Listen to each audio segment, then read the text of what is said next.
Un cadavre affalé sur la table en acajou au milieu d'une négociation de cartel d'1 milliard de dollars était une condamnation à mort pour des affaires. Alors qu'il ne lui restait que quelques secondes pour sauver son empire en ruine, le salut désespéré de Lorenzo Moretti arriva sous la forme la plus improbable. Une livreuse transportant 80 sandwichs au pastrami franchit la porte. La suite penthouse du Grand Continental à Manhattan sentait intensément le cuivre, le parfum coûteux de Tom Ford et l'huile pour armes. Lorenzo Moretti, le chef incontesté du syndicat du crime Moretti, se tenait parfaitement immobile. Son costume anthracite sur mesure était impeccable, bien que son cœur battait d'un rythme effréné contre ses côtes. À ses pieds, son traducteur en chef et plus proche confident, Seyo s'étouffait dans sa propre salive écumante. Il était la victime d'une neurotoxine à action rapide glissée dans son expresso. Lorenzo ne regarda pas son ami mourant. Il ne pouvait pas se le permettre. Assis autour de la table en acajou massif, faite sur mesure, se trouvaient 3 des hommes les plus dangereux de la planète. Aucun d'eux ne parlait plus de quelques mots d'anglais. À la gauche de Lorenzo était assis Grigory Yudine, un oligarque russe notoirement brutal dont les voies de navigation à travers la mer Baltique étaient essentielles. À sa droite se trouvait Wei Chen, un lieutenant de haut rang d'une triade de Macao qui contrôlait les ports de la côte ouest.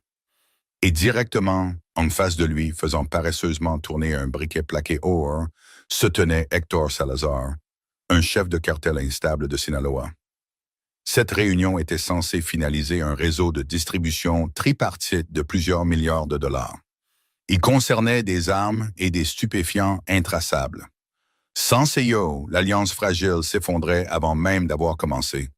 La paranoïa était une maladie dans cette pièce, et le silence en était le principal symptôme. Gregory a frappé la table d'un poing massif.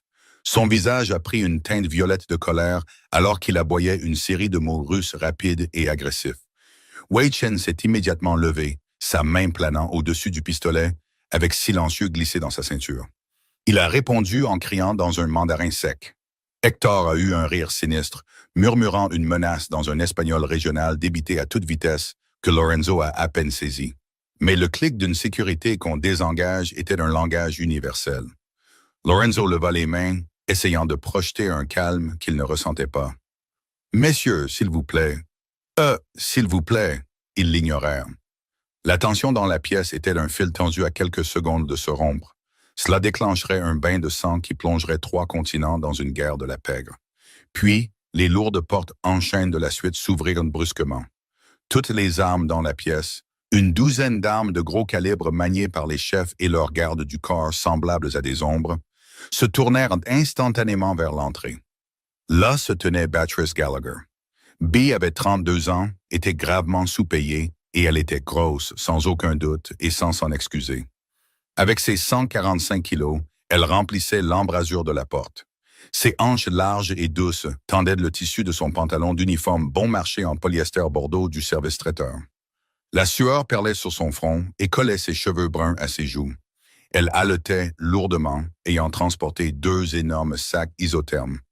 Ils étaient remplis de 36 kilos de pastrami chaud, de salade de pommes de terre et de cornichons à l'ail. L'ascenseur de service était tombé en panne au 40e étage. Elle se figea.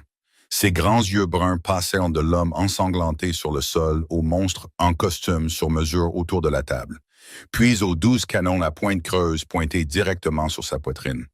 Gregory, furieux de l'interruption, agita son arme vers elle et hurla une insulte russe vicieuse. Il ordonna à ses hommes d'abattre l'intruse et d'en finir. Wei Chen ricana, ajoutant une remarque cinglante en mandarin sur le manque de sécurité des Américains et la taille de la femme. Il la traita d'éléphant maladroit qui s'était égaré dans l'antre d'un dragon. Héctor éclata de rire, lançant un commentaire espagnol obscène sur ce qu'il ferait à une femme avec des cuisses aussi épaisses s'il n'était pas si occupé. Lorenzo ferma les yeux, se préparant aux coupes de feu. Au lieu de cela, il entendit un lourd soupir. C'était un soupir d'agacement nourri par un profond épuisement. Bee laissa tomber les sacs de traiteur sur le sol avec un bruit sourd et humide. Elle essuya la sueur de son front avec le dos d'une main potelée, planta ses jambes épaisses écartées à la largeur des épaules et regarda l'oligarque russe droit dans les yeux. « Je préférerais que vous ne pointiez pas ce truc sur moi. » lança-t-elle en russe dans un dialecte moscovite parfait et sans accent. Sauf si vous comptez payer la note du traiteur avant de me tuer. La mâchoire de Gregory tomba. Son arme vacilla. Avant que la pièce ne puisse se remettre du choc, Bee déplaça son regard furieux vers Chen. Sa voix changea. L'inflexion tonale passant instantanément à un mandarin parfait et précis. Et vous? Je ne suis pas un éléphant, mais je sais exactement à quel point votre insulte était grossière. Baissez cette arme ou votre déjeuner va avoir un goût très amer. Wei Chen recula, clignant rapidement des yeux, son vernis sophistiqué se brisant. Enfin, elle lança un regard noir à Hector Salazar, qui la fixait comme si elle était une extraterrestre. Elle parla dans un espagnol mexicain familier et brut. Et quant à vous, si vous touchez à un seul de mes cheveux, je vous ferai avaler cette moutarde épicée par le nez. Compris?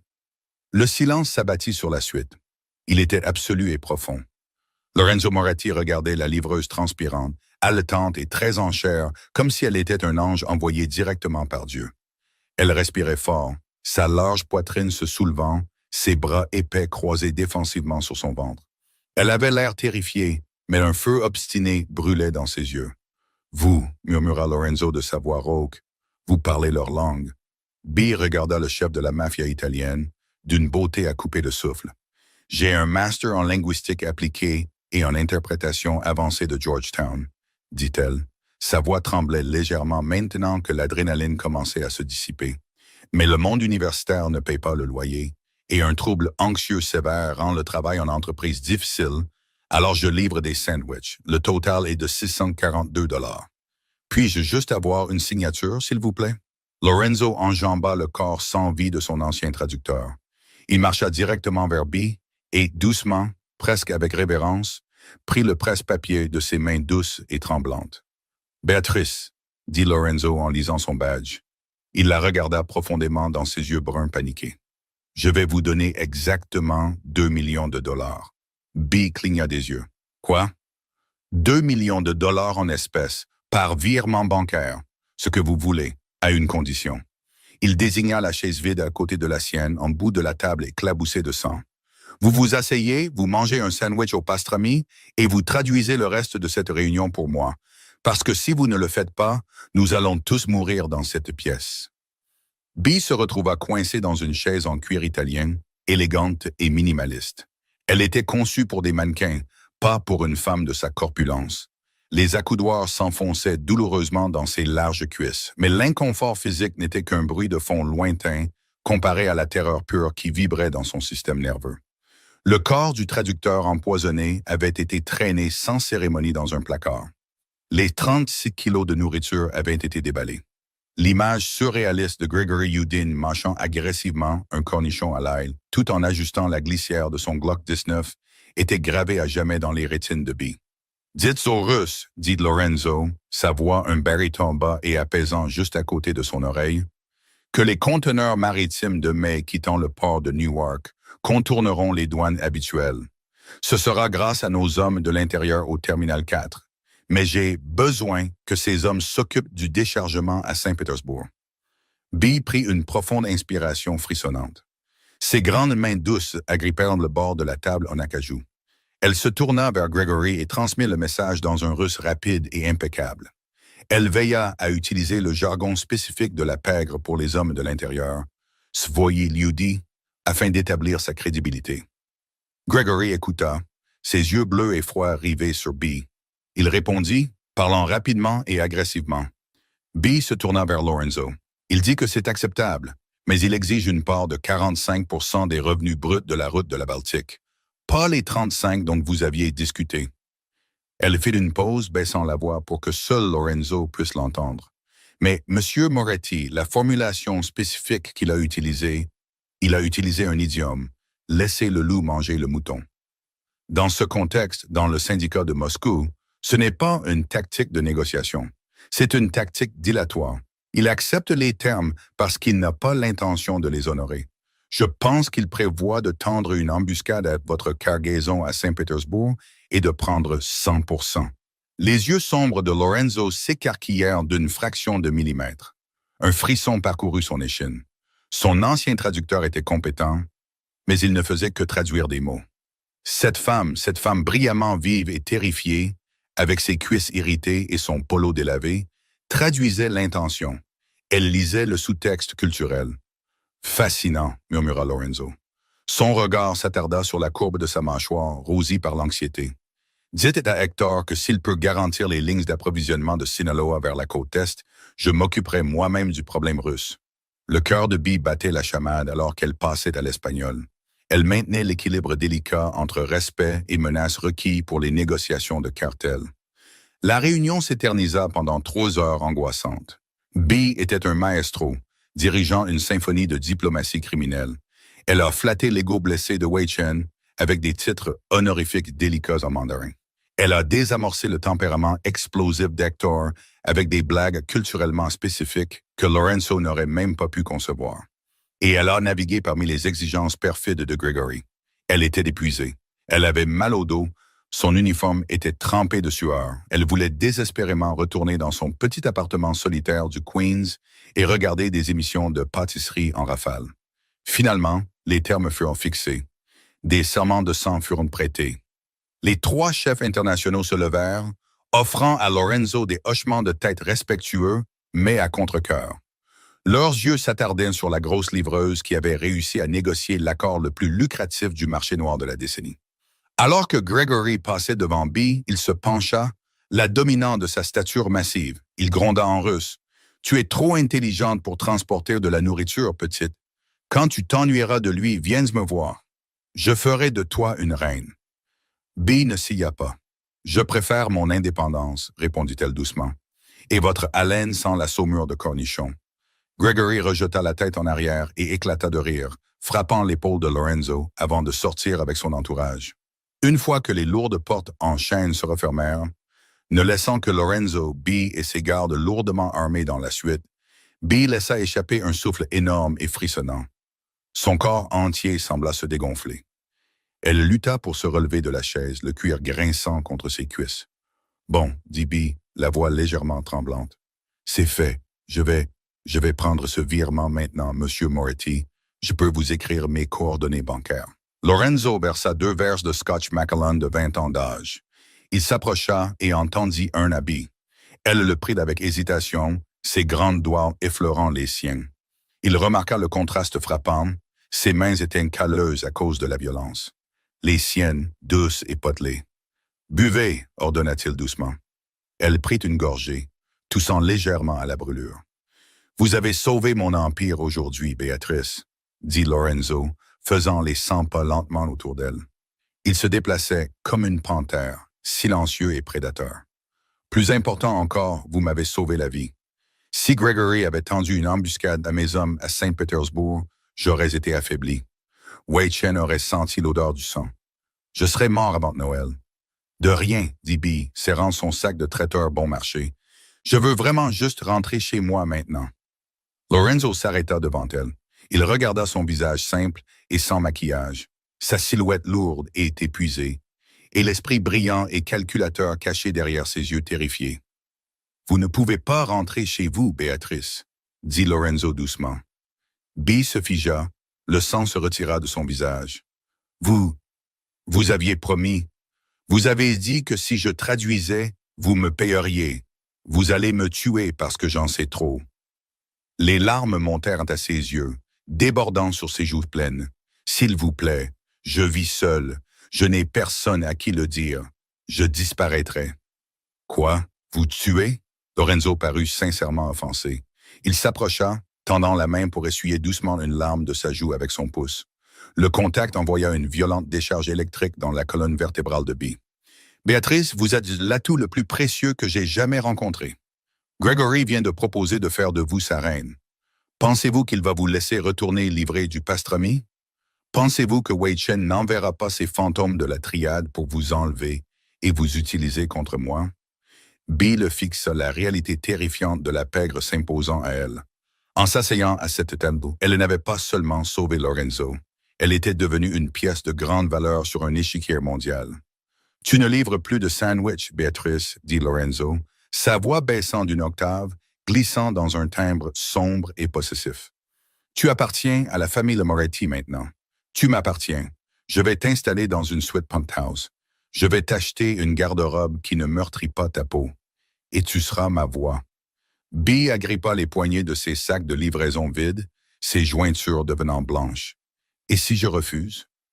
Lorenzo se pencha, ses lèvres effleurant le pavillon de son oreille, l'odeur de la poudre et du parfum l'enveloppant.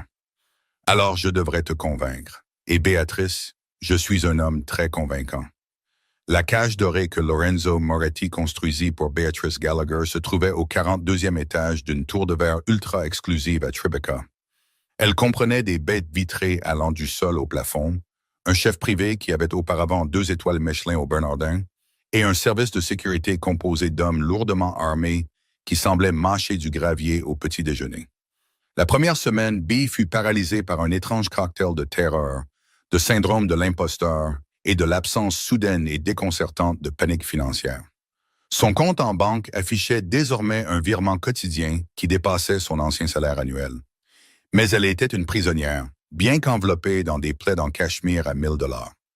Le 8e jour de sa captivité, les lourdes portes doubles en acajou de la suite s'ouvrirent. Lorenzo entra, flanqué de 3 femmes à l'air nerveux portant des housses à vêtements. Il était d'une élégance foudroyante dans un costume Tom Ford bleu nuit, une montre Patek Philippe en argent scintillant à son poignet. « Tu portes le même pantalon de jogging universitaire trop grand depuis 4 jours, Béatrice, » dit Lorenzo, son ton conversationnel mais empreint d'une autorité absolue. Bien que j'admire la fierté de Georgetown, ma chef du renseignement ne peut pas avoir l'air de réviser pour ses partiels. B se hérissa, resserrant le tissu épais de son sweat à capuche sur son ventre. Les vêtements de créateurs italiens de prêt-à-porter ne sont pas vraiment faits pour une taille 54, Monsieur Moretti. Je ne corresponds pas à l'esthétique de la femme de mafieux avec des robes nuisettes en soie et des talons aiguilles. Je suis grosse. Je suis maladroite. J'aime les tailles confortables. Lorenzo ne s'y a pas. Il fit simplement un geste vers les femmes. C'est pourquoi je ne t'ai pas envoyé dans un grand magasin. J'ai fait venir le tailleur en chef de l'atelier privé de Christian Siriano, ainsi qu'une équipe qui comprend que le vrai pouvoir nécessite une architecture sur mesure. Il s'approcha, ses yeux sombres se posant sur ses larges hanches et la courbe douce et épaisse de ses cuisses. Il n'y avait aucun dégoût dans son regard, seulement une chaleur intense et latente qui coupa le souffle de B. Ne t'excuse jamais de l'espace que tu occupes, Béatrice. Les femmes de mon monde sont des fantômes affamés. Tu es substantielle. Tu es réelle. Maintenant, laisse-les te mesurer. Nous avons un dîner avec les Irlandais à 20 heures. La transformation fut saisissante. Lorsqu'ils arrivèrent dans l'arrière-salle d'un bar clandestin privé et faiblement éclairé à Hell's Kitchen, B était moulé dans une robe portefeuille sur mesure d'un vert émeraude profond. Le tissu lourd en jersey dérapait parfaitement sa forte poitrine, était cintré à la taille et tombait élégamment sur son ventre et ses hanches. Elle avait l'air puissante. Elle se sentait terrifiante. La réunion était avec Arthur Gallagher, sans lien de parenté avec B, un chef notoirement têtu de la mafia irlandaise du West Side. Lorenzo avait besoin des contacts syndicaux d'Arthur pour déplacer des matériaux de construction pour une couverture de blanchiment d'argent. Arthur, un homme au visage rougeau avec un fort accent irlandais, passa la première heure à boire abondamment et à parler dans un argot de rue codé de Dublin, essayant intentionnellement d'exclure Lorenzo de la négociation. Lorenzo s'adossa, sirotant son bourbon, et tapota simplement 2 fois la table. C'était leur signal. B se pencha en avant, son cœur battant contre ses côtes, mais sa formation linguistique prit le dessus. Elle ne se contenta pas de traduire. Elle imita la cadence et l'agressivité culturelle de l'orateur.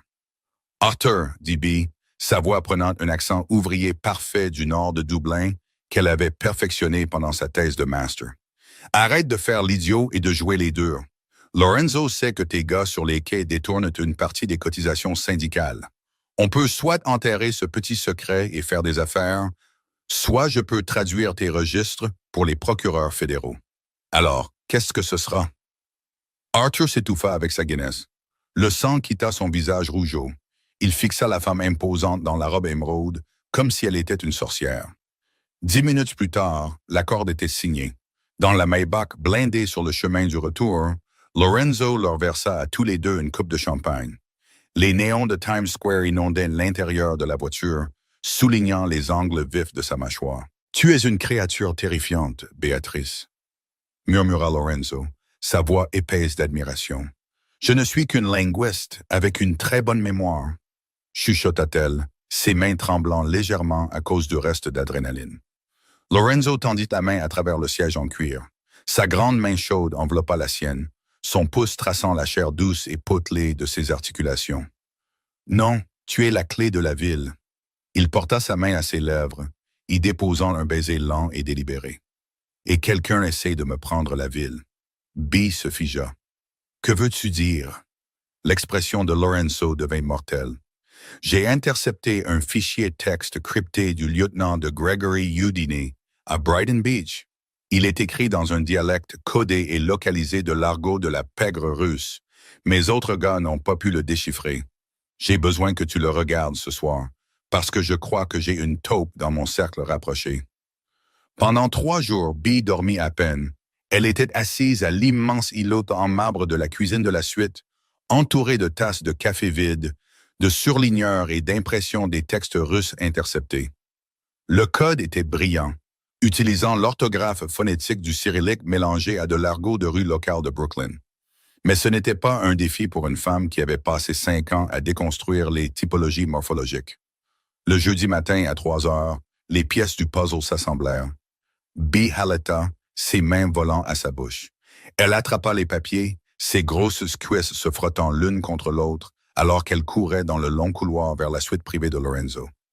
Elle ne prit pas la peine de frapper. Elle fit éruption à travers les lourdes portes en chêne. Lorenzo était réveillé, assis dans un fauteuil en cuir près de la fenêtre, nettoyant un pistolet Heckler & Koch USP Compact. Il ne portait qu'un pantalon de survêtement sombre, son torse lourdement tatoué nu au clair de lune. Il leva les yeux, instantanément alerte. « C'est Vincent », souffla Bee, la poitrine haletante, en agitant les papiers. « Ton sous-chef, Vincent. » Lorenzo devint mortellement immobile. « Explique. » « Les textes, dit Bee en s'approchant et en jetant les papiers sur la table d'appoint en verre. Ce ne sont pas que des plannings. Ils utilisent une structure syntaxique spécifique, un tic verbal. L'auteur utilise constamment l'expression « en fin de compte », mais la place au début de la phrase. C'est grammaticalement incorrect en russe, mais c'est une traduction directe d'un idiome anglais. Vincent dit ça tout le temps. En fin de compte, patron. C'est lui qui donne à Gregory tes plannings d'expédition. Et Lorenzo, dit-elle en pointant un doigt potelé et tremblant sur la dernière ligne surlignée. Il a donné à Gregory les codes de sécurité de l'entrepôt de Red Hook. La cargaison qui arrive ce soir, c'est une embuscade. Lorenzo se leva. L'air dans la pièce sembla chuter de 10 degrés. La violence brute et non filtrée dans ses yeux était terrifiante. Mais pour la première fois, rien de tout cela n'était dirigé contre elle. « Habille-toi », ordonna Lorenzo, engageant une balle dans son pistolet. « Vêtements sombres, chaussures plates. »« Moi? Pourquoi dois-je aller à une fusillade de mafieux? » Queena Bee, sa panique revenant en force. « Parce que si les hommes de Gregory sont là, ils utiliseront des fréquences radio brouillées. J'ai besoin d'oreilles sur leur communication. » Et Béatrice? Il s'approcha, prenant son visage doux et rond dans ses mains rugueuses. « Je ne te laisserai plus jamais hors de ma vue. » 2 heures plus tard, l'air à l'intérieur de l'entrepôt de Red Hook était épais de l'odeur de l'eau salée, de l'huile de moteur et de la mort imminente. Lorenzo et ses hommes, lourdement armés et dissimulés dans l'ombre, avaient infiltré les passerelles au-dessus du rez-de-chaussée. En bas, des millions de dollars d'armes intraçables étaient emballés dans des caisses en bois. Bee était plaqué contre une poutre d'acier sur la passerelle, un casque tactique encombrant sur les oreilles, une tablette sur ses genoux. Elle était terrifiée, transpirant abondamment à travers son pull sombre, mais son esprit était parfaitement concentré. En dessous d'eux, les immenses portes de chargement s'ouvrirent en grinçant. Des VUS noirs entrèrent. Les soldats lourdement armés de la Bratva de Gregory se déversèrent, balayant la pièce. Parmi eux, l'air nerveux et transpirant, se trouvait Vincent. Lorenzo leva la main, faisant signe à ses snipers d'attendre. Il regarda Bee. Bee serra son oreillette.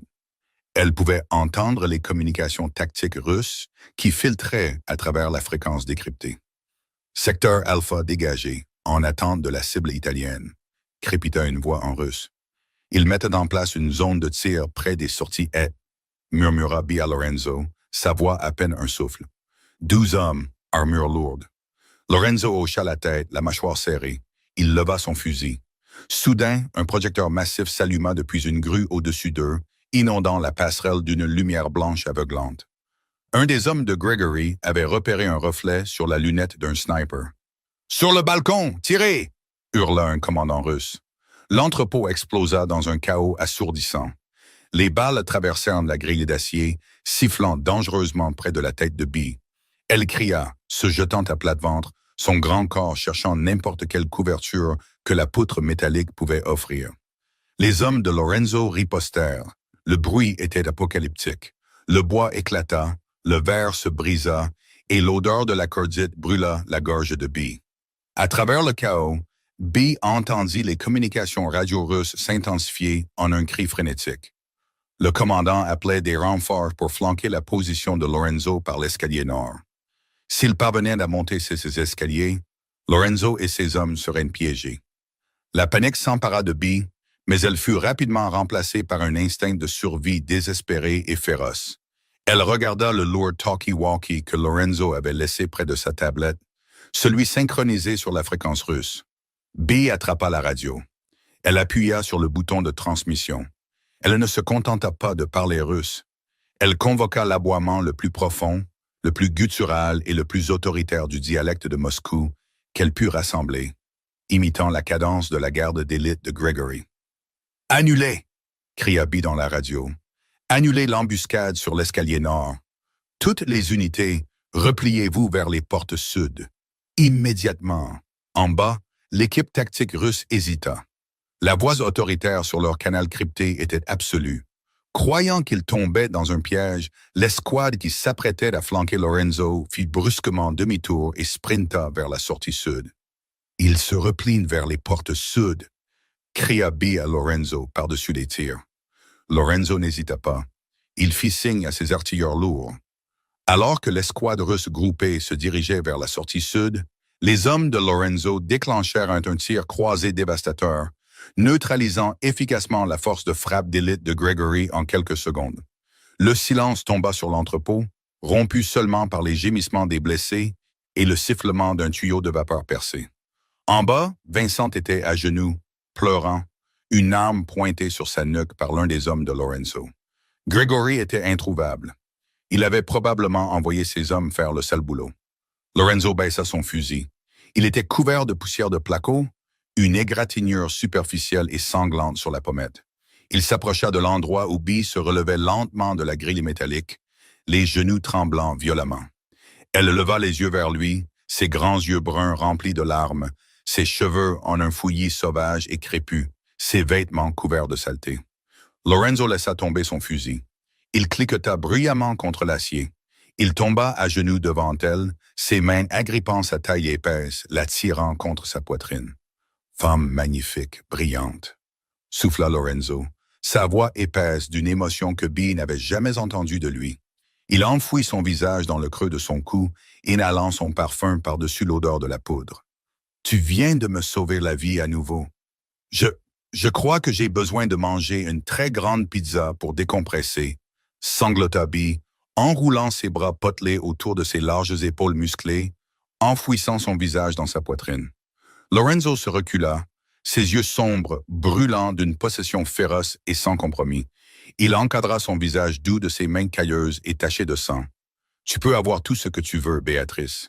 La ville entière est à toi. Parce qu'à partir de ce soir, tu n'es plus seulement ma traductrice. » Il se pencha, capturant ses lèvres dans un baiser brutal, désespéré et affamé, qui avait le goût du danger et d'une dévotion absolue. « Tu es ma concilière, » murmura-t-il contre sa bouche. « Tu es ma reine. » Qui aurait cru qu'une livraison tardive de pastrami chaud mènerait à l'ascension de la reine de la mafia, la plus puissante, brillante et magnifiquement ronde que New York ait jamais connue? Bee a prouvé que le vrai pouvoir ne consiste pas à entrer dans une taille mannequin. Il s'agit de s'imposer dans la pièce, en 5 langues différentes. Si vous avez aimé cette romance mafieuse intense et pleine de rebondissements, explosez le bouton « J'aime ». Partagez cette histoire avec vos amis amateurs de romance et n'oubliez pas de vous abonner à la chaîne pour plus d'histoires palpitantes chaque semaine. Laissez un commentaire ci-dessous. Qu'auriez-vous fait à la place de B?